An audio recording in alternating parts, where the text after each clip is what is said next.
Hello everyone, I'm Renown Zero. We are back again talking about EvS Sciver, who wants to sit up here and pocket watch literally everything that Eric July does, because of course he's a failure of a comic book pro. He's a washed up comic book pro who literally has nothing really going on in his entire life outside of, gambling and subscribing to OF chicks, but that's beside the point.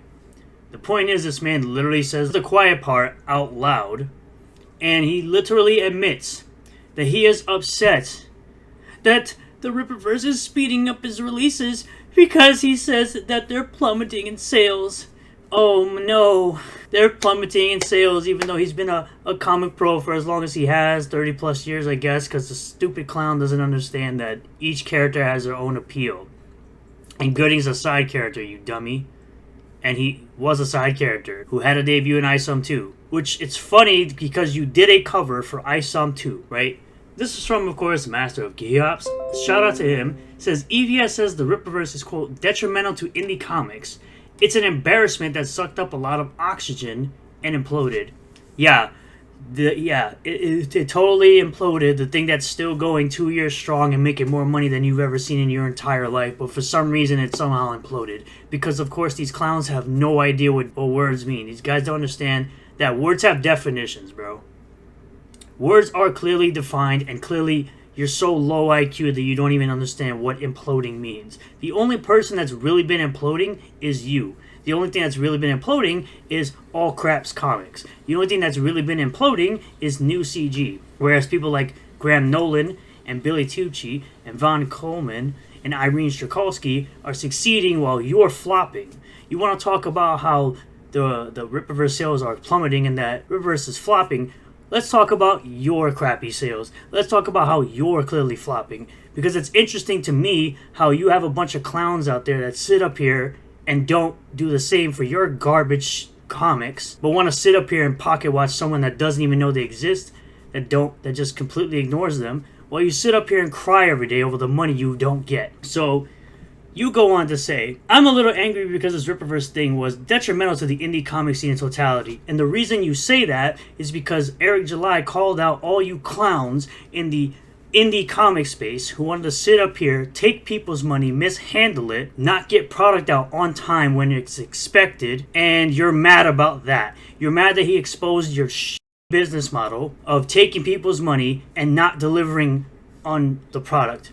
Over-promising and under-delivering. And it's hilarious to see. It's an embarrassment that sucked up a lot of oxygen and imploded. Yeah, the company that made over $10 million, sold over 150,000 books. How many books have you really sold, EvS? Your Cyber 2 book, sold 19,000 copies as far as we could see over on your Cyberfrog 2 campaign, where you made $1.2 million, where your entire campaign was padded with garbage merch. Why can Rippaverse speed up a release schedule? Because he hires multiple professionals and employees that are separate teams, similar to a Marvel and DC, where they can work on multiple books at the same time. I don't know. Maybe you should figure that out, since you think you're such a genius. Because Eric isn't a creator. Well, he clearly created ISOM, and he created all the characters for the Rippaverse, and he created Salvage PI, and I'm sure he's going to create a lot more characters in the future. Like, what are you talking about, bro? He is using work-for-hire creators to make comics out of his half-baked bootleg concepts. Yes, those half-baked bootleg concepts that sell more than your comics. Those supposed half-baked bootleg concepts that sell more than your comics. Meanwhile, the Horseman was a concept created by Chuck Dixon, and it's a completely new character, again, created by Chuck Dixon, who's a 1,000 times better writer than you'll ever be, because nobody talks about your writing. Everybody talks about how great Chuck Dixon is in his writing ability, and Joe Bennett's drawing ability, because that's literally the only thing people talk about when they talk about your books, is your drawing ability, not your writing ability. An army of creators can make a big pile of comics. No The thing that you tried to do and you failed at.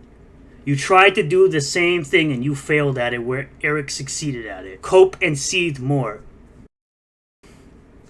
And he needs to speed up production because his sales are plummeting. Marvel did this right before bankruptcy in the late 90s. Okay, So where's the speed up in your production with your plummeting sales? I'd like to know where the speed up in your production is with your plummeting sales. Let's check out your plummeting sales really quick, shall we? So Cyberfrog 2 Wreck Planet had $1.2 million made. By the way, I counted how many books were sold for this long ago. It was about 19,800 books, somewhere in that range. So this was 4 years ago. This was 4 years ago, right? So this is Cyberfrog 2 Wreck Planet from 4 years ago. We're now in 2020. Well, in this case, this was launched in 2023.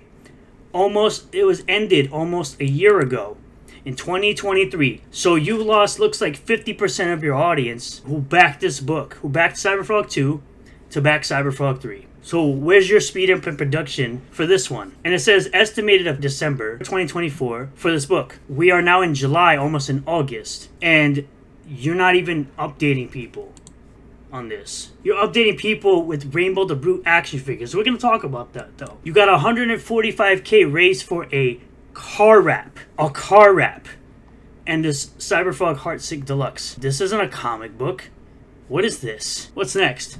A preview book. That's probably still not out to your backers considering the books just got there yesterday. The preview books got there yesterday while you launched another campaign for the full book. So $25, right? $25. You pay $25 for 11 pages of story and art. What a ripoff. I could spend $5 at a comic shop and get 22 pages of story. That'll probably be better than this. So yes, you launched the full book, which by the way cost $40 for 50 pages of story. That says October 2024, which is fastly approaching. We're now in July. You got about 3 months to get this book out. Maybe less than that. Less than 3 months to get this book out. To ship this book out to people. Where you're talking about updates for a preview book. So you're at 117k on this one. You're at 145k on this one. You made 78k on this one. And now you launched Rainbow the Brute action figures for a 4+ year late book that nobody has gotten yet, while you sit up there and cried about the Todd McFarlane partnership for a Yaira statue for at the time the book that wasn't out. Now Yaira's out. The statue is not out yet. Obviously pre-orders are still being taken. And yet you're launching action figures for a comic book that isn't out yet, which is based on a possibly stolen IP. But you want to sit up here. So your last 4 campaigns, 145k, 78k, 117k, and 112k. Those are your last 4 campaigns. Get outdone by one single campaign from the Rippaverse. Written by Mike Barron, a better writer than you or anybody you'll ever hire. Shown to be the most prolific Punisher writer out there. People actually care about Mike Barron's stories. They don't care about your cybernetic frog. That's a ripoff of something else called Battletoads. Still more relevant than your trash cyber frog. So please, miss me with that bull about plummeting sales and sped up production when you can't even fulfill your latest and you make less money on every campaign, right? You want to talk about how things make less money on campaigns? That's what we gonna do? That's what we gonna do? You're gonna sit up here and pocket watch somebody that's being more successful than you and making more money than you, and you've been doing this 30+ years as a washed up comic pro while you get beat out by a rookie? Again, miss me with that bullshit. Sit down, shut the f*** up, get your books out, you fat,